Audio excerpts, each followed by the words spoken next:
नमस्कार दोस्तों, जय श्री राधे राधे। स्वागत है आप सभी को। राधा लाडली जी के ज्ञान वाईटी में एक बंदर ने किया विधवा स्त्री को गर्भवती। यह कहानी आपको सोचने पर मजबूर कर देगी। मित्रों, कहते हैं जब जीवन में सब साथ छोड़ दें तब एक अजनबी का साथ भी किसी वरदान से कम नहीं होता है। पर जब वह अजनबी कोई इंसान ना होकर एक बंदर हो तब तो यह और भी अनोखी बात हो जाती है। दोस्तों, आज की जो कहानी है यह कहानी आपको सोचने पर मजबूर कर देगी, क्योंकि यह कहानी एक देवयानी नाम की विधवा स्त्री की है जिसका जीवन अकेलेपन और तानों की आग में सुलग रहा था।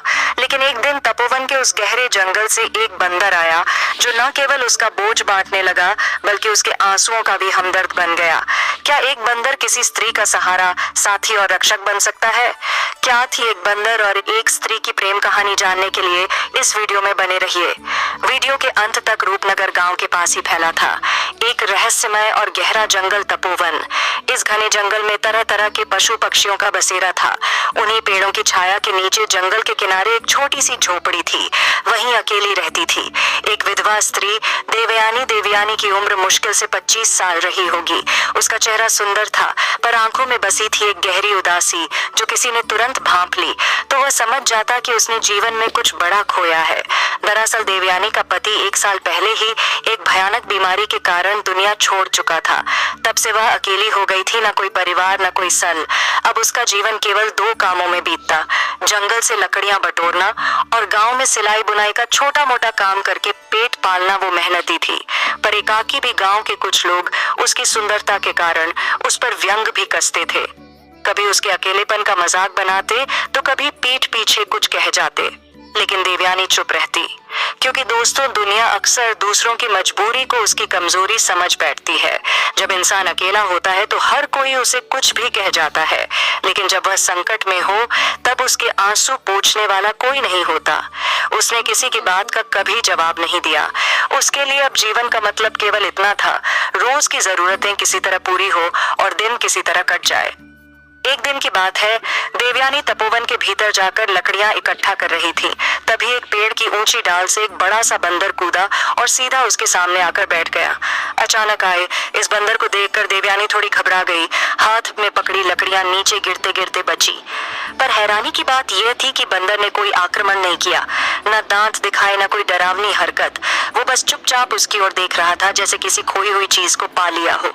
देवयानी ने हिम्मत जुटाकर उसकी ओर देखा और धीमे स्वर में पूछा, तू कौन है?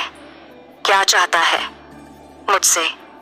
बंदर ने कुछ नहीं कहा, बस धीरे से सिर झुका दिया।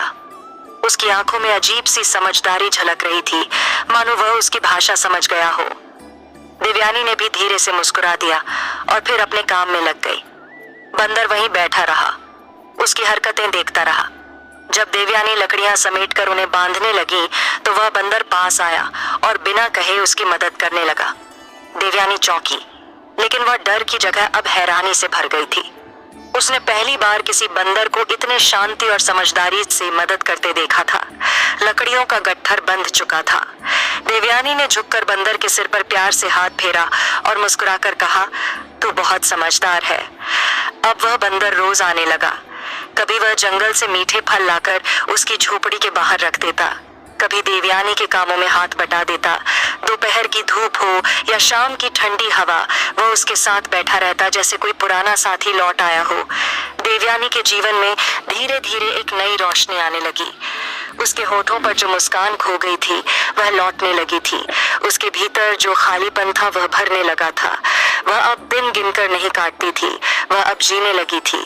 समय बीतता गया और बंदर, जिसका नाम उसने अपने मन में विभांशु रख लिया था, उसके जीवन का हिस्सा बन गया। जब देवयानी उदास होती, विभांशु कुछ ऐसी हरकतें करता कि वह हंस पड़ती, और जब वह अकेली महसूस करती तो विभांशु चुपचाप आकर उसके कंधे से सिर सटा देता, जैसे कह रहा हो, मैं हूं ना देवयानी। अब उसे केवल एक बंदर नहीं समझती थी, वह उसके लिए किसी परिवार से कम नहीं था। एक रात की बात है, चांदनी अपने शबाब पर थी, आकाश में दूध या रोशनी बिखरी थी। देवयानी अपनी झोपड़ी के बाहर बैठी उस चांदनी को निहार रही थी। पास ही एक पेड़ की डाल पर विभांशु चुपचाप बैठा उसे देख रहा था। उसकी निगाहों में एक विचित्र शांति थी। देवयानी ने ऊपर देखा और मुस्कुराकर पूछा, तू मेरे साथ हमेशा रहेगा ना? बिना किसी आवाज के विभांशु उस डाल से कूदा और सीधा देवयानी के पैरों के पास आकर बैठ गया। उसने अपने दोनों हाथों से विभांशु को उठाया और गोद में बिठाकर उसके सिर पर प्यार से हाथ फेरने लगी। उस रात पहली बार देवयानी को अपने अकेलेपन का एहसास नहीं हुआ। एक दिन की बात है, देवयानी की तबीयत अचानक बिगड़ गई। उसे तेज बुखार चढ़ गया था। वह कांपती हुई अपनी झोपड़ी के भीतर लेटी रही। बाहर तापवन वन की शांति पसरी थी, पर झोपड़ी के भीतर बेचैनी का आलम था। उसके पास कोई इंसान नहीं था जो पूछे कैसी हो, पर वह अकेली नहीं थी। झोपड़ी के कोने में बैठा विभांशु, वो बंदर, बड़ी चिंतित आंखों से देवयानी को देख रहा था। जैसे ही उसे एहसास हुआ कि देवयानी ठीक नहीं है, वह बिना देर किए जंगल की ओर दौड़ा। एक एक पेड़ पर चढ़कर हर जगह से उसने मीठे और पौष्टिक फल इकट्ठा किए और थैली की तरह अपने शरीर में लपेटकर वापस लौटा। वह चुपचाप उनके पास आया और उन फलों को देवयानी के सिरहाने रख दिया। देवयानी ने बम मुश्किल अपनी आंखें खोली। उसका चेहरा थका हुआ था, लेकिन नजरों में आश्चर्य था। धीमी आवाज में उसने पूछा, तू मेरी इतनी चिंता क्यों करता है?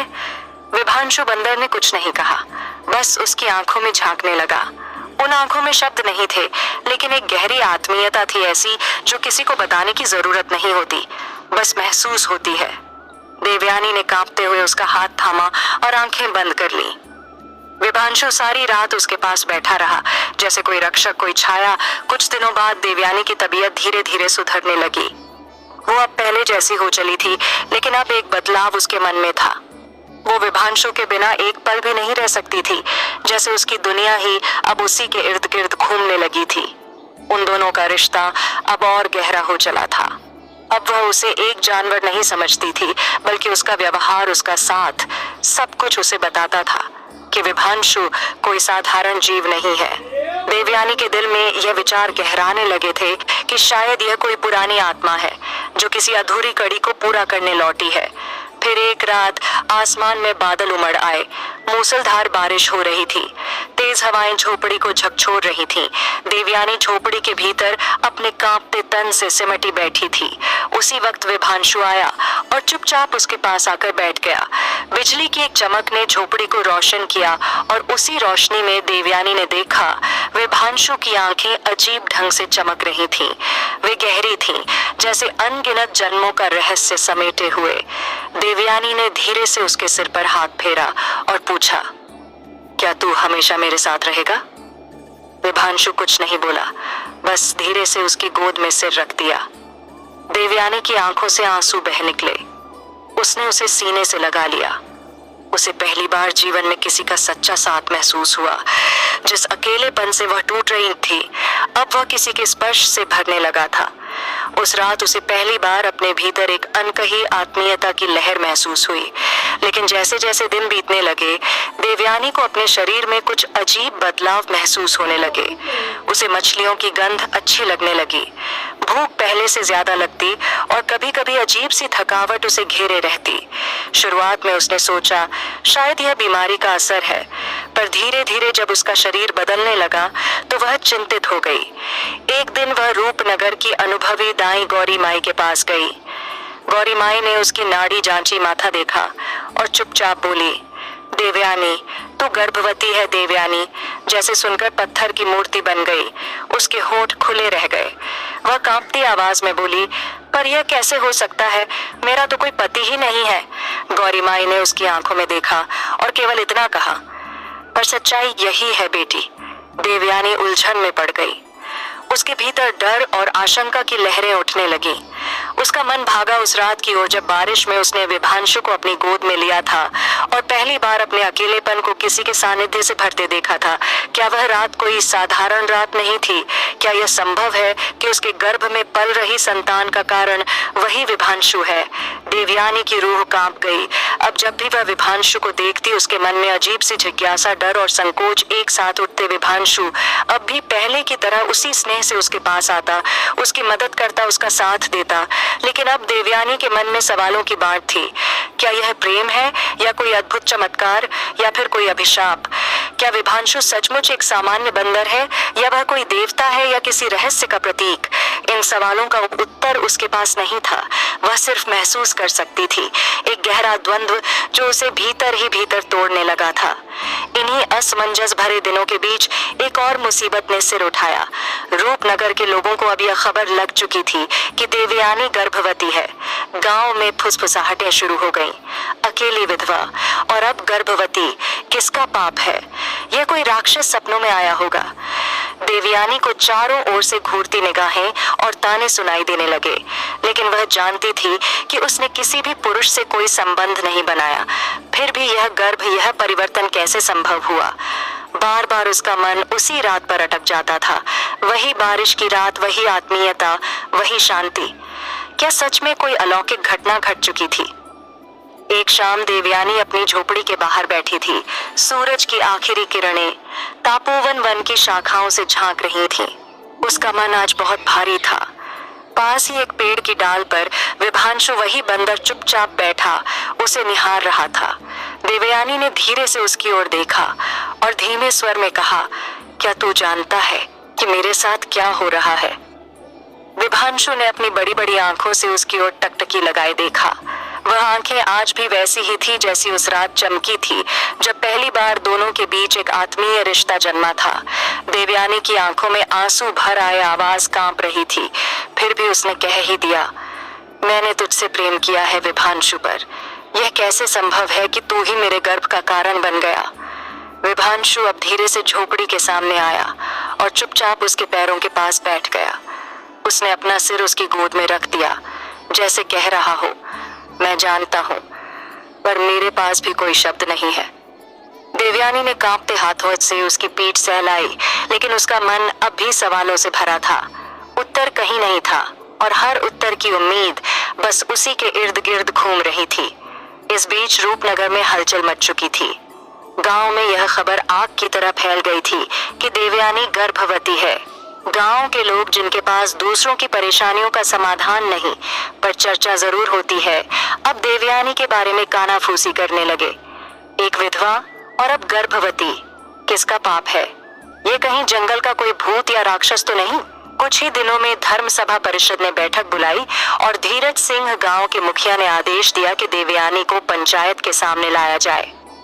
पंचायत के सामने जब देवयानी खड़ी हुई तो सभी निगाहें उस पर थीं, जैसे वह कोई अपराधी हो। धीरज सिंह ने कठोर स्वर में पूछा, देवयानी, सच सच बता, तेरे गर्भ का पिता कौन है? देवयानी ने सिर झुकाया। कुछ पल तक मौन छाया रहा। फिर वह धीमे स्वर में बोली, मुझे नहीं पता। पंचायत में खड़े लोग आपस में फुसफुसाने लगे। मुखिया ने भौहें चढ़ाई, झूठ मत बोल, बिना किसी के संयोग के कोई गर्भ नहीं ठहरता। एक औरत ने कहा, जरूर किसी के साथ गुप्त संबंध रहा होगा। दूसरी बोली, औरतों की इज्जत मिट्टी में मिलाई है। इसने देवयानी की आंखों में आंसू थे, लेकिन आवाज में अब भी हिम्मत बाकी थी। मेरे जीवन में कोई पुरुष नहीं आया है, पर एक बंदर है जो हर दिन मेरे पास आता है, मेरी सहायता करता है, मेरे साथ रहता है। ये सुनते ही पंचायत में ठाक के गूंज उठे। बंदर से मुखिया हंसते हुए बोला, क्या कह रही है तू कि तुझे एक बंदर से गर्भ ठहरा है? गांव वाले हंस हंस कर लौटपोट हो गए, लेकिन देवयानी के चेहरे पर गजब की गंभीरता थी। उसने कहा, मैं नहीं जानती ये कैसे हुआ, पर सच यही है कि जब से वह बंदर मेरी झोपड़ी में आया है, तभी से मेरा जीवन बदल गया है। देवयानी की बात सुनकर गांव की महिलाओं ने उसे बातचीत बंद कर दी। बच्चों को उसके पास जाने से मना कर दिया गया। वह अब गांव में अकुनी और कलंकित मानी जाने लगी थी। उसकी झोपड़ी वीरान हो गई थी। उसकी दुनिया अब सिर्फ उसका गर्भ और उसका साया बन चुका विभांशु था। देवयानी का मन अब और भी बेचैन रहने लगा था। वह रातों को जागती रहती और अपने पेट पर हाथ फेरती। उसे भीतर से उस शिशु की गति महसूस होती थी, लेकिन उसका मन अब भी डरा और असमंजस से घिरा था। एक दिन की बात है, विभांशु धीरे धीरे झोपड़ी के पास आया। वो चुपचाप उसके पास बैठ गया और अपना सिर देवयानी के घुटनों पर रख दिया। देवयानी ने उसकी आंखों में झांका और धीमे से पूछा, क्या तू मुझसे कुछ छिपा रहा है? विभांशु की आंखों में कुछ पल के लिए हलचल हुई और फिर उसकी आंखों से आंसू टपकने लगे। देवयानी सन्न रह गई। तू रो रहा है, वह फुसफुसाई। विभांशु ने धीरे से उसका हाथ पकड़ लिया। उस स्पर्श में एक गहरा अपनापन और आत्मीयता थी। लेकिन इससे पहले कि देवयानी कुछ और समझ पाती, विभांशु अचानक उठ खड़ा हुआ और बिना कुछ कहे तेजी से तपोवन की ओर भाग गया। देवयानी ने पीछे से पुकारा, विभांशु रुक, कहाँ जा रहा है? लेकिन विभांशु पलटकर नहीं देखा। वह जंगल की गहराइयों में समा गया। देवयानी वहीं बैठी रह गई, स्तब्ध, अकेली और भीतर से पूरी तरह उलझी हुई। अगले ही दिन रूपनगर में एक सिद्ध संत का आगमन हुआ। पूरे गांव में चर्चा फैल गई। लोगों ने जाकर संत को देवयानी की स्थिति बताई। महर्षि वामदेव, जो दूरदर्शी और तपस्वी थे, उन्होंने देवयानी को अपने पास बुलाया। उन्होंने उसकी आंखों में देखा और गंभीर स्वर में पूछा, तेरे गर्भ में जो पल रहा है वह कोई साधारण शिशु नहीं है। बता, क्या तुझसे कोई पशु जुड़ा है? देवयानी ने सिर झुकाते हुए कहा, एक बंदर मेरे जीवन में आया था। वह मेरा सहारा बना, मेरी चिंता करता, लेकिन अब वह चला गया है। महर्षि वामदेव ने लंबी सांस ली और शांत स्वर में बोले, वह कोई साधारण बंदर नहीं था। वह एक दिव्य आत्मा था जो एक आर्षी के श्राप के कारण बंदर के रूप में जन्मा था। लेकिन जब उसने तेरे साथ प्रेम का अनुभव किया, तब उसका श्राप टूट गया। देवयानी के लिए यह सब किसी स्वप्न से कम नहीं था। देवयानी की आंखें संत की बात सुनकर हैरानी से फैल गईं। उसने विस्मय से पूछा, तो क्या मेरे गर्भ में पल रही संतान कोई दिव्य संतान है? महर्षि वामदेव ने शांत भाव से सिर हिलाया। हाँ, यह कोई साधारण जन्म नहीं है। यह संतान मनुष्य और पशु के बीच जन्मे प्रेम की अद्भुत संतान है। पर याद रख, इस दिव्यता के साथ एक बड़ा संकट भी जुड़ा है। देवयानी के चेहरे पर चिंता की लकीरें खींच गईं। उसने भय भरे स्वर में पूछा, कैसा संकट? महाराज, संत ने गहरी सांस ली और गंभीर आवाज में बोले, यह संतान विशेष शक्ति लेकर जन्म लेगी, पर उसी शक्ति को पाने के लिए अंधकार की ताकतें जाग उठेंगी। वे इसे नष्ट करने का प्रयास करेंगी। तुम्हें अपनी संतान की हर हाल में रक्षा करनी होगी, चाहे तुम्हें अकेले ही क्यों न लड़ना पड़े। देवयानी की आंखों में डर था, आशंका थी, पर अब उसमें एक नई दृढ़ता भी जाग चुकी थी। उसने कांपते स्वर में पूछा, लेकिन विभांशु, वह कहाँ गया? क्या वह अब कभी नहीं आएगा? संत मुस्कुराए और बोले, वह अब अपने वास्तविक स्वरूप में जा चुका है। उसने जो प्रेम का अनुभव किया, उसी से उसका श्राप समाप्त हो गया। अब वह देवत्व को प्राप्त कर चुका है। आएगा, वह अवश्य लौटेगा। इन शब्दों ने देवयानी के मन में विश्वास का दीपक जला दिया। समय बीतता गया। देवयानी का गर्भ अब आकार लेने लगा था। गांव के लोग अब भी उसे तिरस्कार और शक की नजरों से देखते थे, पर अब देवयानी की चाल में डर नहीं, एक आंतरिक शक्ति थी। वह जानती थी कि उसे अब केवल एक माँ ही नहीं, बल्कि एक रक्षक बनना है। एक दिन की बात है, देवयानी अपने पुराने कार्य में लगी थी। तापोवन से लकड़ियां इकट्ठा कर रही थी। जंगल में हवा शांति से बह रही थी, पर अचानक वहां एक अजीब सी आवाज गूंजी। देवयानी ने देखा, एक विशाल काला नाग उसके सामने फन फैलाए खड़ा था। उसकी आंखों में भयानक चमक थी और जीभ बार बार बाहर आ रही थी। देवयानी डर के मारे पीछे हटने लगी, पर नाग धीरे धीरे उसकी ओर सरकने लगा। उसने कांपते हुए आंखें बंद कर लीं। तभी अचानक एक हवा का झोंका चला, पत्ते जोर से हिले और उसी के साथ एक तेज छलांग की आवाज आई। देवयानी ने आंखें खोली तो देखा वही विभांशु, लेकिन अब वह पहले जैसा नहीं था। उसकी आंखों में दिव्य तेज था। वह सीधा नाग की ओर कूदा और अपने दोनों हाथों से उसे जोर का धक्का दिया। नाग फुफकारता हुआ पीछे हटा और फिर एक तेज आवाज के साथ अंधकार में विलीन हो गया। देवयानी की सांसें अभी भी तेज थीं। वह कांपती हुई विभांशु को देखने लगी। विभांशु ने उसकी ओर देखा। उसकी आंखों में वही पुरानी आत्मीयता थी, वही गहराई, वही मूक प्रेम। देवयानी कुछ कहना चाहती थी, पर शब्दों की जगह सिर्फ आंसू ही निकल सके। लेकिन इससे पहले कि वह कुछ पूछ पाती, विभांशु फिर से उसी तरह जंगल की ओर भाग गया, जैसे वह सिर्फ रक्षा करने आया हो। अब देवयानी के मन में कोई संदेह नहीं बचा था। उसका गर्भ कोई साधारण गर्भ नहीं था। वह एक दिव्य शक्ति का प्रतीक था, जो किसी बड़े उद्देश्य के लिए उसके भीतर आकार ले रही थी। विभांशु का अचानक प्रकट होना और नाग से उसकी रक्षा करना, यह सब किसी अद्भुत घटना की आहट थी। लेकिन प्रश्न अब भी जीवित थे। क्या विभांशु सच में कोई दिव्य आत्मा था? अगर वह आश का कोई रूप था, तो फिर वह मुझे छोड़कर क्यों चला गया, और वह नाग कौन था? क्या वह उसी अंधकार की शक्ति का दूत था जिसकी बात संत ने की थी? इन उत्तरों का न मिलना ही देवयानी की बेचैनी का कारण बन गया था। समय बीतता गया। देवयानी का शरीर अब भारी हो चला था। गर्भ का समय पूरा होने को था। चलना फिरना भी मुश्किल होता जा रहा था। गांव की औरतें अब भी उससे दूरी बनाए रखती थीं। गांव के बच्चों को उसके पास भटकने नहीं दिया जाता था। हर दिन हर रात उसके लिए एक परीक्षा बन चुका था। फिर एक रात आसमान में तेज आंधी चलने लगी। बिजली कड़क रही थी और हवाएं झोपड़ी की छत को हिलाने लगी थी। देवयानी भीतर अकेली बैठी थी, डरी हुई और आशंकित। अचानक उसे ऐसा लगा जैसे झोपड़ी के बाहर किसी के पैरों की आहट हो रही हो। एक अजीब सी सनसनाहट हवा में फैल गई। उसने कांपते हाथों से दरवाजा खोला। सामने खड़ा था एक व्यक्ति, काले कपड़े में लिपटा हुआ, लंबा और भारी शरीर, हाथ में एक बड़ा त्रिशूल। उसके चेहरे पर एक अजीब सी चमक थी, लेकिन आंखों में झलक रही थी क्रूरता की ज्वाला। देवयानी डर से कांप उठी। कौन हो तुम? उसने घबराकर पूछा। वह व्यक्ति धीरे धीरे उसकी ओर बढ़ने लगा। उसकी चाल में ठहराव था, पर इरादे में आग। उसने गर्जना की। तू जो गर्भ धारण किए है वह कोई साधारण शिशु नहीं है, वह शक्ति का प्रतीक है। मैं उसे लेने आया हूँ। देवयानी घबरा गई। उसने 2 कदम पीछे हटते हुए फिर पूछा, कौन हो तुम? उस व्यक्ति ने एक भयानक ठहाका लगाया और बोला, मैं हूं अंधकेतु, राक्षसों का अधिपति। जिस दिव्य आत्मा ने तुझे गर्भवती किया है वह मेरा शत्रु है। मैं उस संतान को जन्म लेने से पहले ही नष्ट कर दूंगा, क्योंकि अगर वह जन्मा तो सृष्टि का संतुलन बदल जाएगा। देवयानी कांप रही थी। उसका चेहरा भय से सफेद पड़ गया था। उसने दोनों हाथों से अपना गर्भ थाम लिया और कांपती आवाज में कहा, तू मेरी संतान को नुकसान नहीं पहुंचा सकता। यह मेरा नहीं, सृष्टि का भाग्य है। अंधकेतु ने जोर से ठहाका लगाया। उसकी हंसी में घमंड और अंधकार की गूंज थी। मुझसे बचना असंभव है। वह दहाड़ा और त्रिशूल उठाकर धीरे धीरे उसकी ओर बढ़ने लगा। लेकिन तभी तापोवन वन के भीतर से अचानक एक गगनभेदी गर्जना सुनाई दी। देवयानी चौकन्नी हो गई। उसकी आंखें डर और आशा के बीच झूल रही थीं। उसने झोपड़ी के द्वार से बाहर झांका।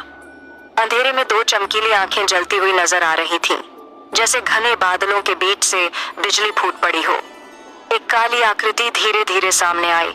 वह विभांशु था, लेकिन अब वह कोई साधारण बंदर नहीं लग रहा था। उसकी आंखों में अग्नि थी।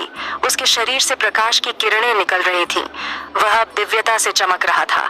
अंधकेतु ने त्रिशूल उठाया और पूरे बल से उसकी ओर दौड़ा। विभांशु ने भी एक तेज गर्जना की और हवा में छलांग लगाकर सीधा अंधकेतु के सामने जा खड़ा हुआ। दोनों के बीच भीषण युद्ध शुरू हो गया। देवयानी झोपड़ी के दरवाजे पर खड़ी कांपती हुई यह दृश्य देख रही थी। उसकी आंखें भय और आश्चर्य से फैल गई थीं। अंधकेतु ने त्रिशूल घुमाया, लेकिन विभांशु ने अपनी लंबी पूंछ से उसे कसकर पकड़ लिया और आकाश में उछाल दिया। त्रिशूल दूर जाकर एक पेड़ से टकराकर गिर पड़ा। क्रोधित अंधकेतु ने एक बार फिर झपट्टा मारा, पर विभांशु फुर्ती से बच निकला। फिर अचानक विभांशु ने एक भरपूर वार किया और सीधे अंधकेतु के सीने पर प्रहार किया। अंधकेतु जमीन पर गिर पड़ा और दर्द से तड़पने लगा। उसी क्षण आकाश में बिजली कड़की और एक दिव्य प्रकाश चारों ओर फैल गया। अंधकेतु का शरीर जलने लगा। वह दर्द से चिल्लाया और धीरे धीरे धुएं में बदलकर अदृश्य हो गया। देवयानी सन्न रह गई। अब सब कुछ शांत था। विभांशु ने उसकी ओर देखा। उसकी आंखों में अब कोई भय नहीं था, केवल एक गहरी शांति थी। वह धीरे धीरे उसकी ओर बढ़ा और उसकी हथेली को थामा, और तभी विभांशु के शरीर से एक तेज दिव्य प्रकाश फूटा। कुछ ही पल में वह बंदर अब एक सुंदर युवक में बदल चुका था। देवयानी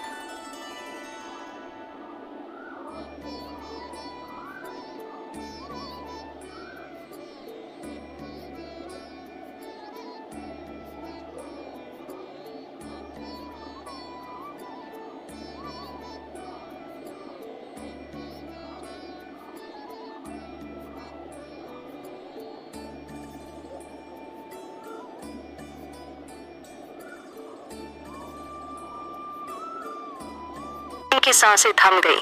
उसके सामने एक तेजस्वी दिव्य युवक खड़ा था। उसके शरीर से श्वेत प्रकाश निकल रहा था।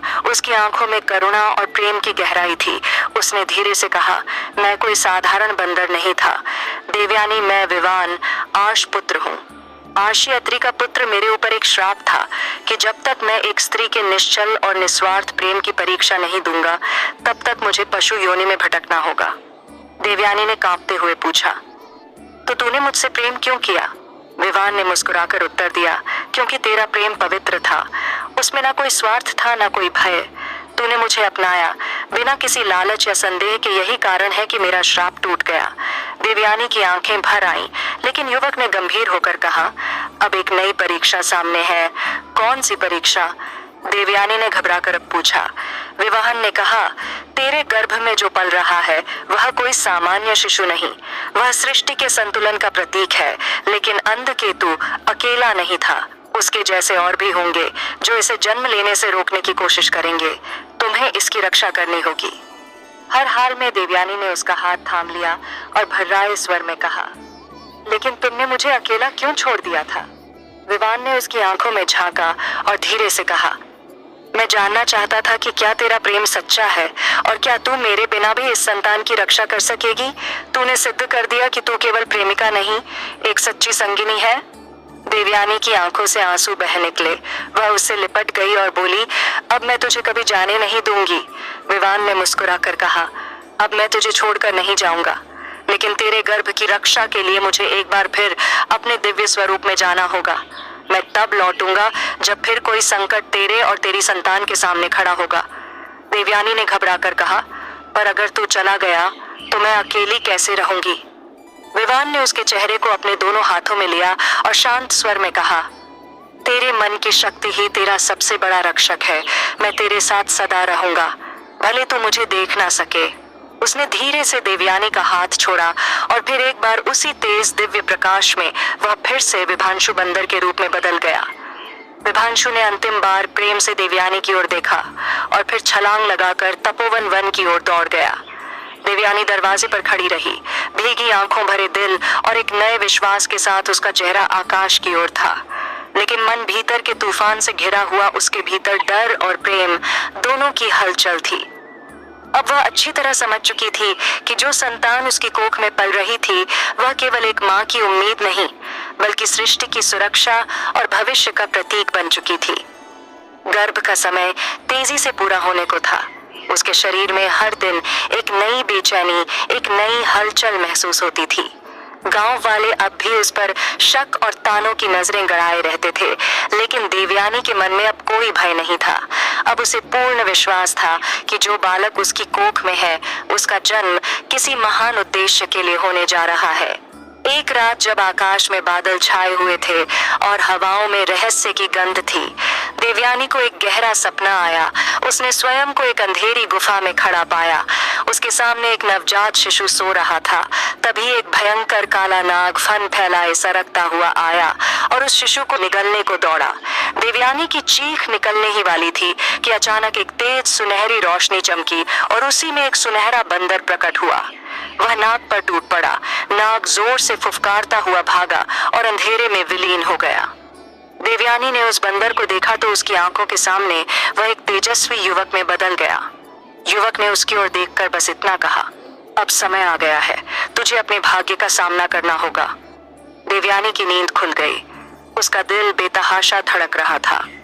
उसने अपनी हथेली अपने पेट पर रखी और महसूस किया शिशु की हरकतें तेज हो रही थीं।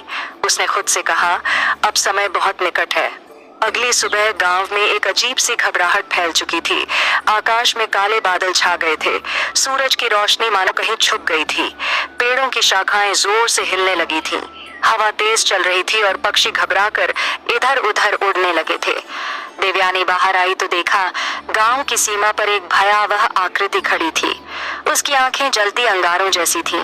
वह कोई और नहीं, अंधकेतु था। उसने दहाड़ते हुए कहा, मैं लौट आया हूँ और इस बार तेरे गर्भ की संतान को मैं इस दुनिया में आने ही नहीं दूंगा। देवयानी ने उसकी आंखों में सीधे देखते हुए कहा, तू चाहकर भी मेरी संतान को नुकसान नहीं पहुंचा सकता। अंधकेतु जोर से हंसा, तू एक अकेली नारी और मैं अंधकार का स्वामी, तू मेरा क्या बिगाड़ेगी? देवयानी ने अपने पेट पर हाथ रखते हुए कहा, इस गर्भ की रक्षा कोई सामान्य शक्ति नहीं कर रही, इसके रक्षक स्वयं देव है। गुस्से से पागल अंधकेतु ने अपने त्रिशूल को उठाया और जोर से उसकी ओर फेंक दिया। देवयानी ने आंखें बंद कर ली, लेकिन उसी क्षण एक गर्जना गूंजी। उसने आंखें खोली तो देखा विभांशु सामने खड़ा था। उसकी आंखों से आग की ज्वाला निकल रही थी। वह बिजली की तरह उछला और हवा में त्रिशूल को पकड़ लिया, फिर उसी गति से उसे वापस अंधकेतु की ओर फेंका। त्रिशूल सीधा जाकर उसके सीने में घुस गया। अंधकेतु दर्द से चिल्लाया, पर अपनी अंधशक्ति से त्रिशूल को निकाल लिया और फिर विभांशु पर हमला किया। विभांशु ने आकाश की ओर देखा और जोर से गर्जना की। तभी आकाश से एक दिव्य प्रकाश उतरकर उसके शरीर में समा गया। वह स्वर्णिम तेज से चमकने लगा। उसके सिर पर एक दिव्य मुकुट प्रकट हुआ और उसके चारों ओर एक रोशनी का मंडल बन गया। वह दहाड़ा, अब तेरा अंत निश्चित है अंधकेतु, अब तू इस धरती पर नहीं रहेगा। अंधकेतु ने चीखते हुए कहा, तू मुझे नहीं मिटा सकता। विभांशु ने एक लंबी छलांग लगाई और सीधा उसके सिर पर वार किया। अंधकेतु का शरीर जलने लगा। उसने विभांशु को पकड़ने की कोशिश की, लेकिन विभांशु ने उसे हवा में उछाल दिया। तभी आकाश से एक दिव्य वज्र गिरा और सीधा अंधकेतु के शरीर पर गिरा। क्षण भर में वह धुएं में बदल डलकर राख हो गया। अब फिर से शांति फैल गई। विभांशु धीरे धीरे देवयानी के पास आया। आंखों में अब कोमलता और शांति थी। उसने देवयानी का हाथ थामा और कहा, अब तुझे अपने भाग्य का साक्षात्कार करना है। उसी पल देवयानी को तेज प्रसव पीड़ा हुई। वह जमीन पर बैठ गई। विभांशु ने उसके सिर पर हाथ रखा और तभी देवयानी को लगा जैसे एक दिव्य ऊर्जा उसके भीतर समा रही हो। धीरे धीरे एक मधुर उजियारा फैलने लगा और फिर एक नवजात शिशु की किलकारी गूंजी। देवयानी ने देखा उसकी गोद में एक दिव्य बालक था। उसके मस्तक पर चमकता यूएम का चिन्ह था और उसके शरीर से स्वर्णिम प्रकाश निकल रहा था। विभांशु ने उस बालक को देखा और आदर से कहा, यह संतान मानव और दिव्यता के मिलन की संतान है। यह सत्य और धर्म की पुनः स्थापना करेगा। इसकी रक्षा करना अब तेरा सबसे बड़ा धर्म है। देवयानी ने उस दिव्य बालक को अपनी गोद में भर लिया। उसकी आंखों से आंसू बह रहे थे, पर उनमें अब पीड़ा नहीं बल्कि गहराई से भरा प्रेम और संकल्प था। उसने मुस्कुराकर कहा, मैं इस संतान की रक्षा करूंगी, चाहे जो भी हो जाए। विभांशु, जो अब भी अपने बंदर रूप में उसके सामने था, उसे देखकर हल्की मुस्कान के साथ बोला, अब मेरा कार्य पूर्ण हो चुका है। देवयानी अचानक घबरा गई। उसकी आंखों में फिर वही डर लौट आया जो बार बार उसे अकेला कर जाता था। उसने कांपती आवाज में कहा, अब तू मुझे छोड़कर मत जा, मैं फिर अकेली नहीं रह सकती। विभांशु ने शांति से कहा, अब समय आ गया है कि मैं अपने वास्तविक स्वरूप में लौट जाऊं, लेकिन याद रखना, जब भी तुझे मेरी जरूरत होगी, जब भी इस बालक पर संकट आएगा, मैं लौट कर आऊंगा। देवयानी की आंखों से अश्रुधारा बह निकली। उसने भर्राए स्वर में पूछा, तू कौन है जिसने मेरे जीवन को अर्थ दिया? विभांशु ने उसकी ओर प्रेम से देखा और कहा, मैं आरश्य का पुत्र हूँ, पर अब मैं सिर्फ आर्ष्य पुत्र नहीं, तुम्हारे जीवन का रक्षक बन चुका हूँ। मैं तेरा और तेरे पुत्र का पहरेदार हूँ। जब जब अंधकार बढ़ेगा, मैं वापस आऊंगा। देवयानी ने अपने नवजात को और कसकर सीने से लगा लिया। उसने विश्वास भरे स्वर में कहा, मुझे पता है तू मुझे कभी अकेला नहीं छोड़ेगा। विभांशु ने अंतिम बार उसकी ओर प्रेम भरी दृष्टि डाली और फिर धीरे धीरे स्वर्णिम प्रकाश में लुप्त हो गया, जैसे वह फिर किसी अन्य युग की कहानी बनने चला हो। देवयानी देर तक आकाश को देखती रही। हवा में एक नई शांति थी, एक नई शुरुआत की अनुभूति थी। उसने अपनी संतान का नाम रखा अनिरुद्ध, एक ऐसा नाम जो अविरत, अविनाशी और सत्य के रक्षक का प्रतीक था। अनिरुद्ध कोई साधारण बालक नहीं था। उसके चेहरे पर बचपन से ही एक दिव्य आभा झलकती थी। उसके मस्तक का एयूएम चिन्ह और उसके शरीर से निकलता हल्का सुनहरा प्रकाश सभी को चौंका देता था। गांव के वही लोग जो कभी देवयानी को ताने मारते थे, आज उसे देवी का रूप मानने लगे थे। वे कहते, हमने किसी स्त्री में ऐसा तेज पहले कभी नहीं देखा। देवयानी ने अनिरुद्ध का पालन पोषण बहुत प्रेम परंतु उतने ही साहस के साथ किया। उसने उसे केवल माँ का दुलार ही नहीं दिया, बल्कि उसे धर्म, साहस और आत्मविश्वास की सीख दी। और हर रात जब वह अपने पुत्र को सुलाती तो आकाश की ओर देखती और सोचती, जिस दिन इस बालक पर कोई संकट आएगा, उस दिन मेरा विभांशु अवश्य लौटेगा।